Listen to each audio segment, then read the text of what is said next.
Alright, and we're back. Thank you for coming back to the channel. A lot to get into today, and let's get right into it. Topic number one. So tip, I want to go back to weight loss and talking about that. I'll give you a tip there that I use. I was 210 pounds. I'm down to under 180 now. This is a tip that I use every day that might help you there also. Number two, social media. So there's been some big happenings here in social media just in the last 24 hours, at least from my vantage point. I want to share that with you. Number three, rating 2.0. So as you remember in my last video, I talked about what if they replace the 5-apple percentage and they came out with something new. So I talked about the thumbs up or thumbs down. I've had more time to think about it, and I want to refine my idea a little bit more and talk about that, as well as some comments I received as well that I really liked. And number four, oh dear, those chronic cancelers. This is probably the second biggest issue out there right now. Number one is lack of feedback, and two are those chronic cancelers that book your schedule and then just cancel, and you cannot get it replaced at all, or you're not getting very many of them replaced, and you're left with lower income because of it. So let's get into that today. Thank you for coming back. Topic number one. Okay, the tip for today on weight loss is try not to drink your calories. So try as best as possible to not drink your calories other than this one drink, which is milk. Yes, you need milk. Drink milk. This should be your only drink that you have that has calories. And I know, yes, from time to time, treat yourself. But for the most part, these are your only two drinks. Milk and water. That's really all you need. Cut out the juices, cut out the pop. Yes, treat yourself from time to time, but very, very infrequently. If you're looking to lose weight, this is a great way to do it. Do not drink your calories unless it is indeed milk. Okay, that's my tip for today. Now, on to social media. So some big happenings here in the last 24 hours. So, and I'm not getting political, I'm just commenting on what I'm seeing in the US here. So Eric Trump Jr. in the last 24 hours has had his Twitter account suspended for 12 hours. So apparently he posted or retweeted or whatever something about a potential help for coronavirus. He retweeted something from a doctor, and because he has such a huge following, his Twitter account got shut down basically and got that post removed. So the reason why I think this is a big issue here is because this is going to hit home with censorship.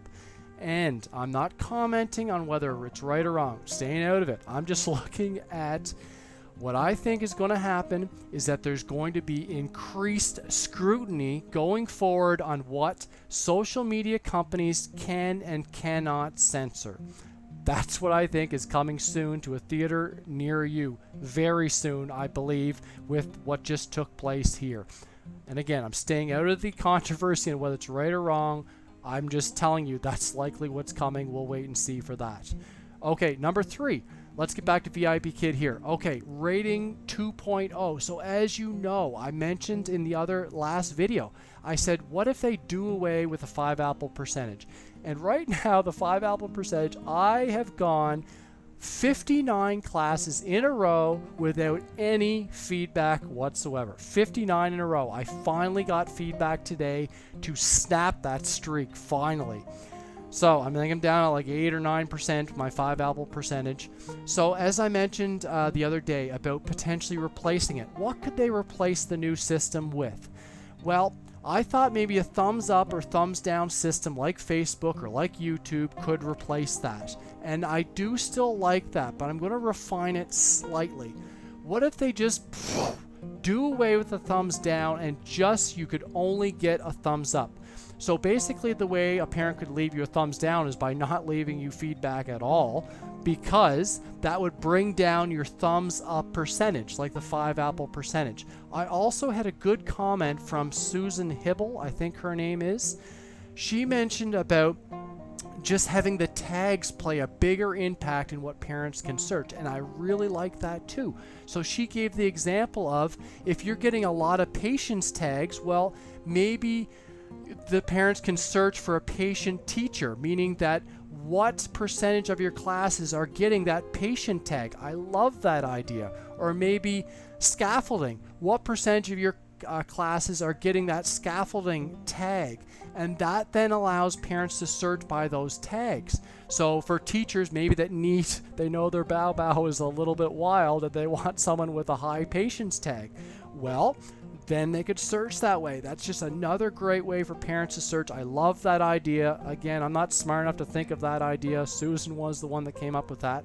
So between tags as well as just the thumbs up percentage, just as the same with the 5 apple percentage, they could search for that also. Parents could still leave negative comments or positive comments, but they wouldn't be tied necessarily to the apple. The thumbs up. You don't have to leave a thumbs up. You could still leave comments. Maybe there are get out of the jail free cards for teachers where we could delete a certain amount of them based on how many classes we teach, because there will be some we disagree with. So give us some get out of jail free cards there. I think then that brings down Vipkid having to review all those classes with the 3 apples or less. That's got to be a big, like 200,000 classes a day. That's got to be a big time waster, in my opinion. Do away with that. Maybe they could put those resources towards something else. I don't know. Anyways, that's just an idea. Last topic here. Thank you for coming back to the video. Please do comment. I do love your comments. Please leave comments on anything I have to say, good, bad, and different. I love commenting. I love good debates. Please do like the video if you do like it, and bang on that subscribe. I do videos every few days. Come back, see what's going on. Okay, chronic cancelers. What can we do about that? Now, this week, just alone, I had a student that booked 5 classes in my last time slot for 5 days.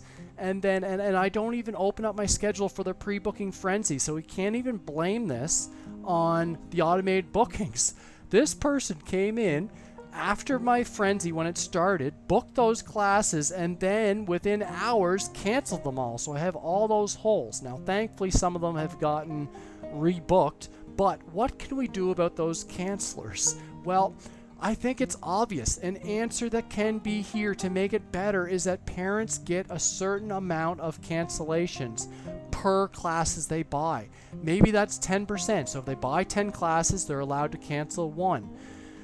They could also buy extra cancellations. So if they want to buy more, then they have to buy them. So that way it's another revenue stream for Vipkid.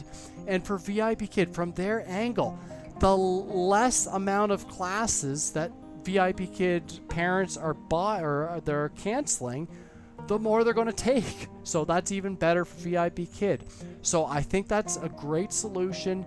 Give them maybe 10% is all they're allowed to cancel, or maybe they aren't even allowed to buy anymore. You just reduce it down. That helps the teacher, therefore fill their schedule and keep it filled. And hopefully it allows Vipkid to get more classes taught because they aren't canceling as many, the parents. So let me know what you think about that idea. Again, Vipkid is not going to ask me about this, but just my thoughts. Let me know what you think. Thank you for coming back to the video. Please like, please subscribe. We'll do a video in the next few days. Bye, everybody.